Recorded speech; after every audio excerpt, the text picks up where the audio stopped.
Assalamu alaikum students and a very good morning to all of you. Today I am going to our fifth chapter, our first book of 11 ailing planet the green movements role. Ailing students, ailing का मतलब है बीमार। तो हमारा जो planet है, हमारा अर्थ जो बीमार है, किसकी वजह से? हमारी वजह से। तो उसको बचाने के लिए जो ग्रीन मूवमेंट हुई थी उसका क्या इम्पोर्टेंट चैप्टर में देखेंगे। तो this chapter is written by Nani Palkhivala. The following article, Waves, was written by Nani Palkhiwala and published in the Indian Express on 24th November 1994। तो ये जो इस चैप्टर में जो आर्टिकल लिया गया है वो आर्टिकल नानी पालखीवाला ने लिखा था और फर्स्ट टाइम उसे 24th नवंबर 1994 में इंडियन एक्सप्रेस में पब्लिश किया गया था। The issues that he raised regarding the declining health of earth continue to have relevance. तो ये जो पर्टिकुलरली ये जो आर्टिकल है वो किसके लिए है? तो उसने नानी पालखीवाला ने किस इश्यू के ऊपर, किस मैटर के ऊपर ये डिस्कस किया है? तो हमारे अर्थ, हमारे प्लैनेट की जो कंटिन्यूसली हेल्थ ख़राब हो रही है, हमारा प्लैनेट धीरे धीरे बीमार पड़ रहा है, उसके लिए उसने ये लिखा है।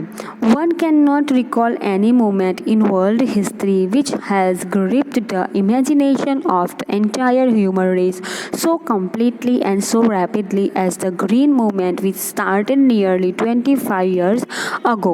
तो शुरुआत में ही हमें नानी पालखीवाला क्या कहते हैं कि दुनिया की हिस्ट्री के अंदर ऐसी कोई मूवमेंट नहीं है जो फिर से रिकॉल हो सके और हमारी इमेजिनेशन को ग्रिप कैप्चर कर सके। तो एक ही एक ऐसी मूवमेंट है जो स्टार्ट हुई थी और स्टार्ट होते ही बहुत ही रैपिडली यानी बहुत ही फास्ट वो मूवमेंट आगे बढ़ी थी और वो मूवमेंट है ग्रीन मूवमेंट जो नियरली 25 इयर्स पहले स्टार्ट हुई थी। In 1972 the world first nation wide green party was founded in New Zealand. Since then the movement has not look back. कि फर्स्ट टाइम ये मूवमेंट कहाँ पे स्टार्ट हुई थी? तो 1972 में ग्रीन पार्टी जो थी न्यूजीलैंड में थी, उन्होंने ये स्टार्ट की थी और जब ये मूवमेंट स्टार्ट हुई उस मूवमेंट ने यानी इस मूवमेंट ने, ग्रीन मूवमेंट ने कभी पीछे मुड़ के नहीं देखा। इसका मतलब क्या है पीछे मुड़ के नहीं देखा का मतलब कि कभी ये मूवमेंट आगे ही आगे बढ़ती गई यानी डेवलप आगे के आगे दुनिया में बढ़ती गई, स्प्रेड हो गई।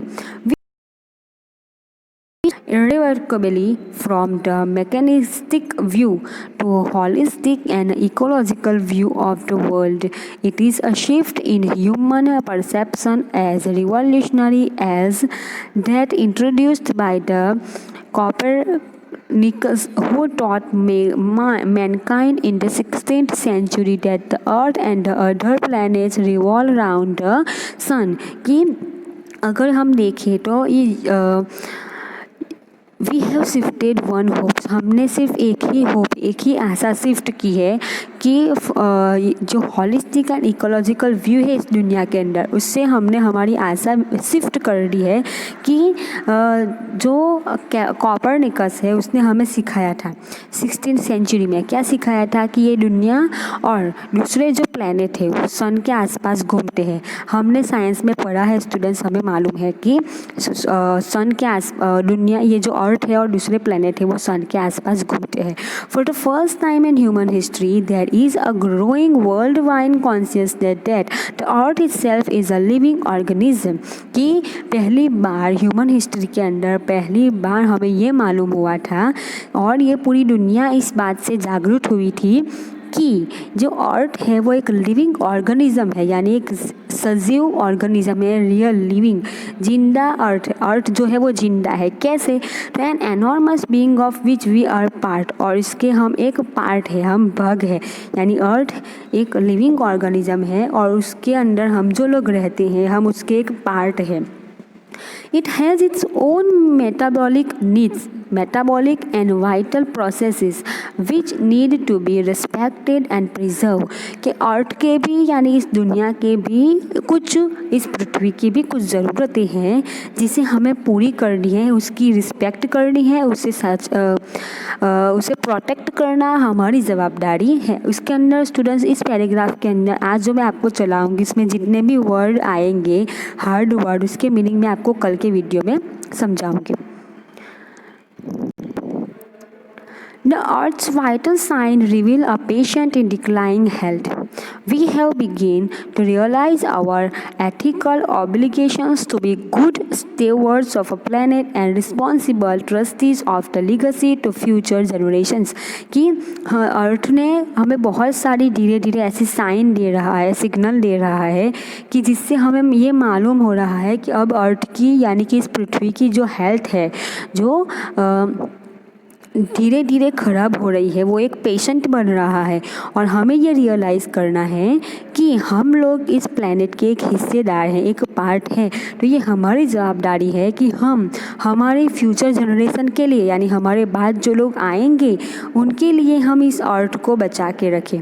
The concept of suitable development was popularize in 1987 by the world.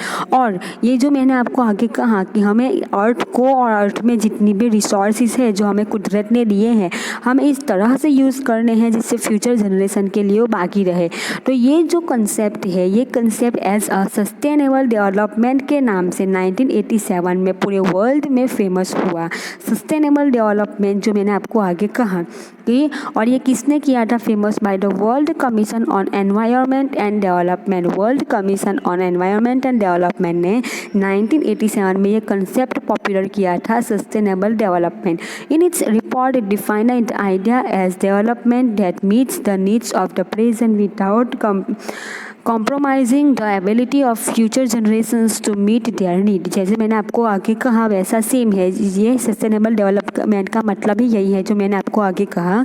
Clearly यहाँ पे कहा गया है कि ऐसा डेवलपमेंट जो आज की यानी प्रेजेंट की ज़रूरतों को पूरा कर सके, लेकिन without compromising of future generation need, यानी फ्यूचर जनरेशन की जो ज़रूरतें होगी वो कॉम्प्रोमाइज़ नहीं होनी चाहिए, उन्हें कोई तकलीफ फ्यूचर में नहीं होनी चाहिए। इस तरह से हमें हमारी आज की ज़रूरतें पूरी करनी है।